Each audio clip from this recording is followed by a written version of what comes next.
Integrity is one of the fundamental values of a great governance. Godwin Obaseki has proven to many Nigerians the tenacity and integrity of a great leadership. His legacy has become the yardstick to measure other governors in Nigeria.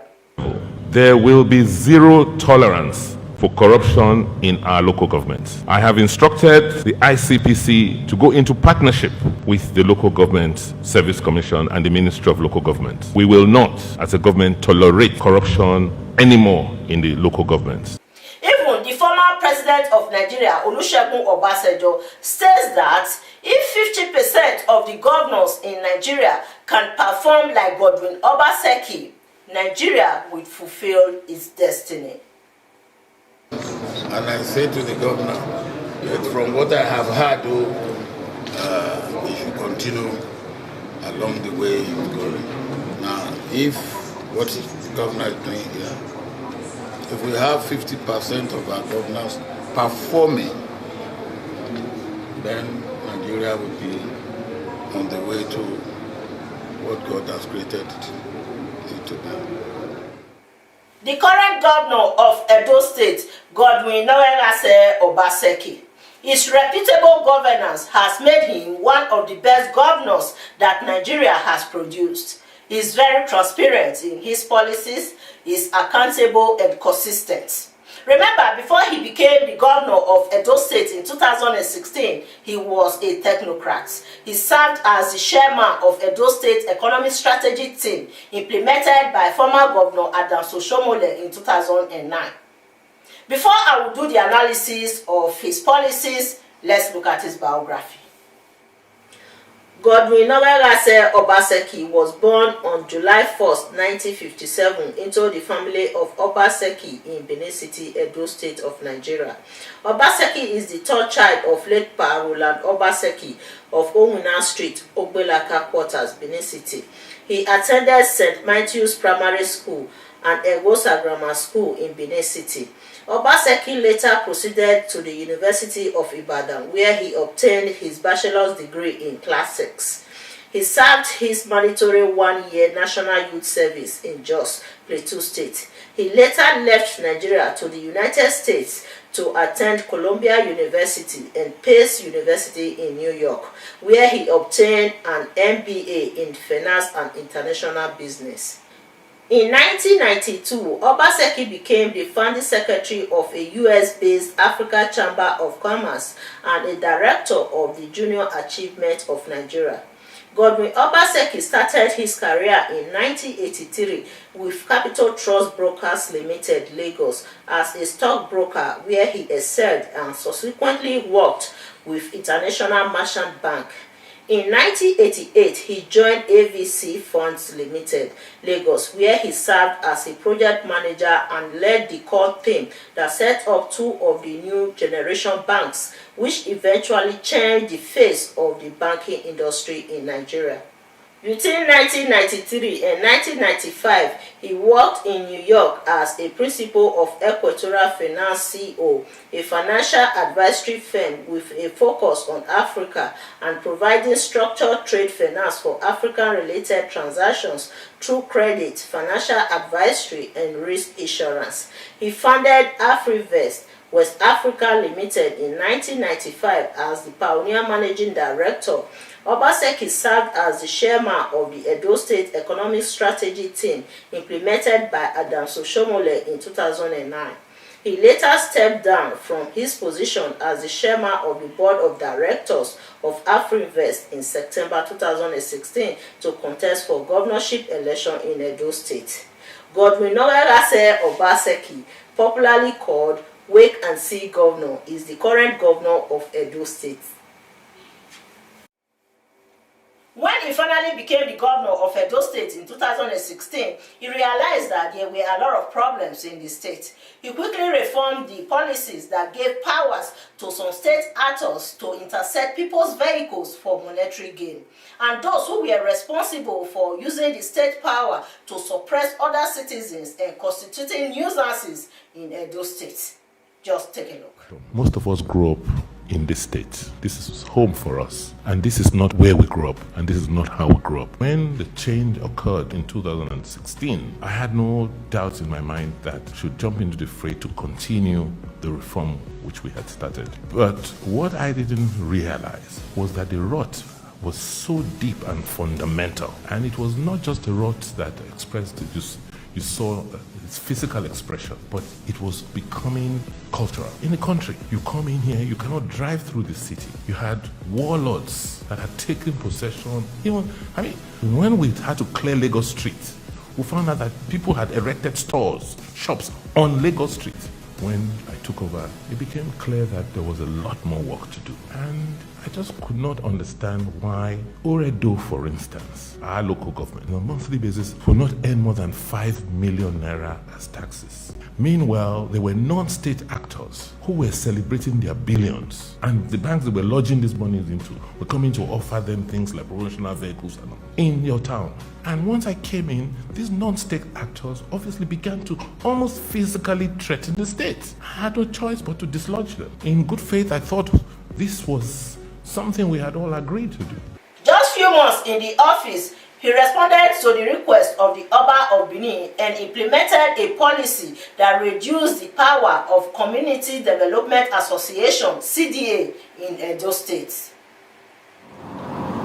Another subject which you mentioned in your speech, or coronation speech, was the issue of community development associations. That is an issue that we must tame, because it will be very difficult and challenging to create 200,000 jobs if we do not put order in our land administration system in Edo State. So following from your broadcast and your pronouncements, we have finalized a draft bill which we will be sending to the House of Assembly next week, which will criminalize any acts by any CDA. Because the statutes today currently does not criminalize the activities. Because when people affected go to seek redress, the matter is usually treated as if it's a civil matter. Whereas, as you know, in most cases, arms are used to forcefully eject people or take over people's properties.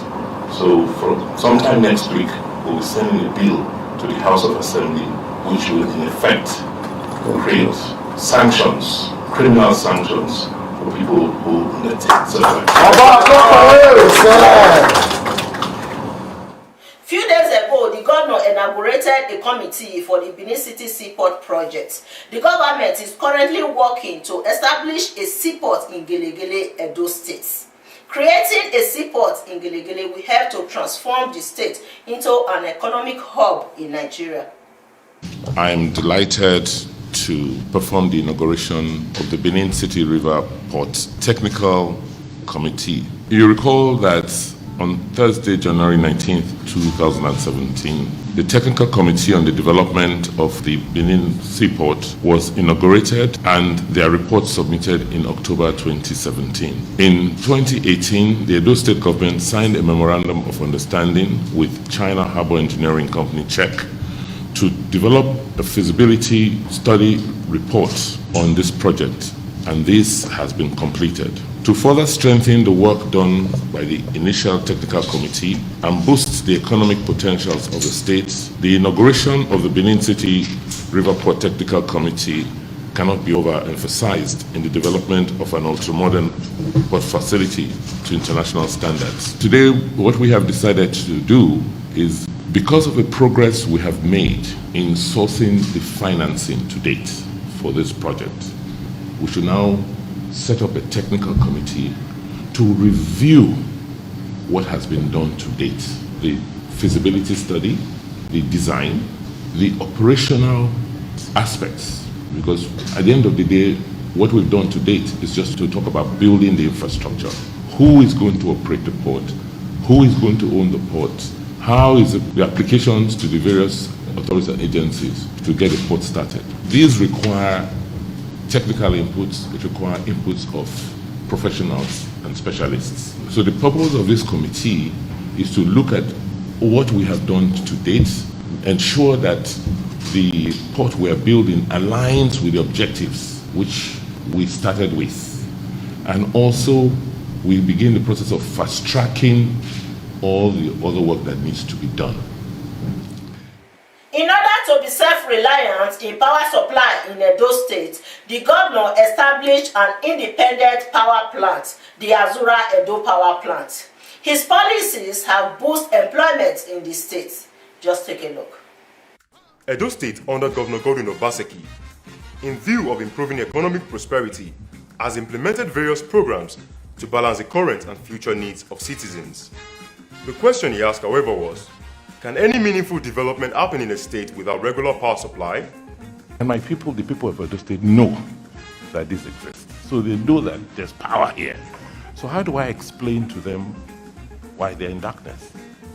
So whatever it will take to give my people power, we must do. And whoever we feel is a stumbling block, we must get rid of. Edo State enabled the development of an independent power plant known as the Azura Edo Power Plant, with a capacity of 461 megawatts, and also the setting up development of the 55 megawatts Osiomo power plant, which is now completed. Here are efforts to provide more electricity for distribution within the state, with plans to distribute power generated by the plant to production centers in the state. Governor Obaseki's sense of patriotism and intellectuality continue to reflect in his policies. In 2018, he implemented a group of security agents.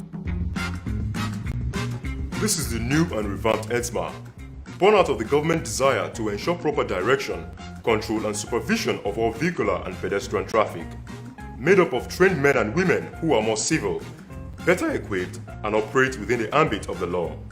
The government also considers the security of lives and property of citizens as matter of paramount importance. The Edo Safe City project was introduced to train some of the top police officers in the state on modern combat techniques, and a new security architecture for the state was launched in 2018, tagged Operation White by Zigan, with state-of-the-art security information management system to combat crime using modern techniques and methods. This is because we all know that without security, investors are more likely to be discouraged from investing in Edo State. Like I said earlier, Governor Obaseki is truly a wait-and-see governor. His policy is uncomparable. In 2019, he decided to establish local government service commissions to reform Bende state laws. For decades, Edo State has been resting on these laws. Just take a look. We're here today, once again, to witness the swearing in of members of two commissions that are at the center of the institutional reform agenda of our government. As you know, this government is guided by a 6-point agenda, and institutional reforms is a very key and pivotal agenda in our program. Our laws must be in conformity with our progressive aspirations as a party. And so the role of the Law Reform Commission is extremely important at this stage of our developmental process. It's surprising that more than 2 decades after Edo State was created, we cannot boast of a compendium of Edo laws. We're still relying mostly on the laws of Bendel State. So I am giving you a task that within 12 months of your tenure in office, the laws of Edo State must be compiled. During the inauguration of local government service commissions, he declares zero tolerance for corruption in Edo State. Our laws must reflect our aspirations of being Nigeria's most progressive state, with easy access to justice and easy access to business enablers and easy access to social benefits. With the swearing in of the members of the Local Government Commission, we are once again showing a commitment towards strengthening governance at the grassroots level. That tier of government is very, very critical to the success of our democracy, because the local government is undoubtedly the most important layer in the wheel of governance, and we will continue to show stewardship by fighting corruption at that level. There will be zero tolerance for corruption in our local governments. I have instructed the ICPC to go into partnership with the Local Government Service Commission and the Ministry of Local Government. We will not, as a government, tolerate corruption anymore in the local government. We see contractors who claim that they're from NDDC, or just in a sense working. We haven't seen the designs. We do not know how the designs tie into our own projects. They claim that 256 billion was spent in emergency works, 20 billion for Edo State in the last 6 months. We need to see where they are. What happened in the case of Apostolic Road is that the NDDC gave a contract out to a contractor, clearly with very dubious competence, went into the community, asphalted the roads without taking into cognizance the fact that there are manholes for drainage in that area. The arrogance of NDDC.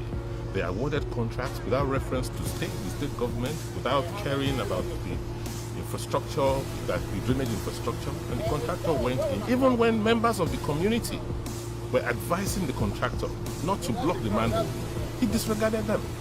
We are holding NDDC and the contractor liable and culpable, and we are going to take necessary legal action. And we are demanding that both the NDDC and the contractor pay the individuals who have suffered those massive losses compensation. Governor Obaseki has exhibited the characteristics of a great governance in Edo State. Even the former president of Nigeria, Olusegun Obasanjo, says that if 50% of the governors in Nigeria can perform like Godwin Obaseki, Nigeria will fulfill its destiny. I've said it clearly, and I told my cabinet yesterday, second term for me is non-negotiable. I am demanding it because I deserve it. I think I've earned it. We need to have it so that we can continue with what we're doing today. The governor said he deserves a second term in office to complete his work. Let's see the rest part of the development created by his administration. An overview of his work. The Godwin Obaseki-led government has been committed in its effort to building governance capacity, strengthening public institutions, promoting fiscal management, ensuring security of lives and property of citizens, reforming the civil service, and encouraging public participation. With the construction of the Edo State Secretariat Complex, Block C, Block D, and the Treasury House. He tells me of how the place has been abandoned since the time of Samuel Ogbemudia and became a dwelling place for criminals and drug addicts. But now, it has been transformed to a modern world-class edifice. In the same way, the Edo State government constructed and donated an industrial court complex to National Industrial Court of Nigeria, the second state in Nigeria after Rivers State to achieve this feat. Other projects undertaken by the government include the Judges' Quarters, the new High Court building, the Edo State Traffic Management New Office, the Edo State Development Property Authority, the Observer newspaper, the Edo State GIS, the Edo House Abuja, and many more. Surprisingly, all those complaints about inefficiency and poor management of the state financial resources have come to an end. The government put in place measures